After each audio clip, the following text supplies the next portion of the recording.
Matapos umahon ng isang attack submarine ng Russia sa West Philippine Sea, ang Philippine Navy ay nagsumiti ng panukala para makakuha ng 2 pang anti-submarine platforms para makatulong umano sa pagpapalakas ng kanilang anti-submarine capabilities.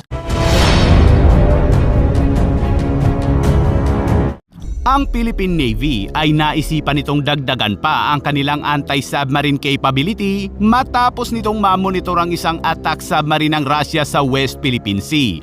Sa isang press briefing sa Camp Aguinaldo sa Quezon City, sinabi ng tagapagsalita ng Philippine Coast Guard para sa West Philippine Sea na si Rear Admiral Roy Benson Trinidad na nagsumiti umano sila ng panukala para sa 2 pang corvette o 2 pang frigate na may anti-submarine platform.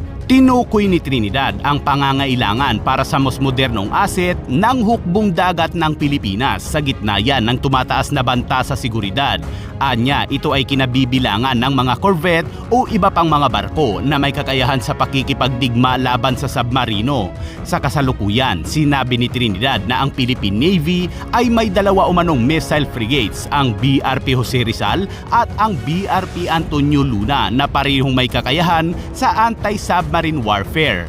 Dagdag pa nito, ang 2 umanong guided missile corvette kasama ang 6 na offshore patrol vessels ay kasalukuyang ginagawa ng HD Hyundai Heavy Industries sa South Korea, habang ang 2 karagdagang landing docks naman ay ginagawa ng Indonesian shipyard na PT PAL. Sinabi rin ni Trinidad na ang Pilipinas sa ngayon ay may tamang underwater warfare capability o kakayahan upang subaybayan umano ang mga banta sa ilalim ng tubig, lalo na ang mga submarine.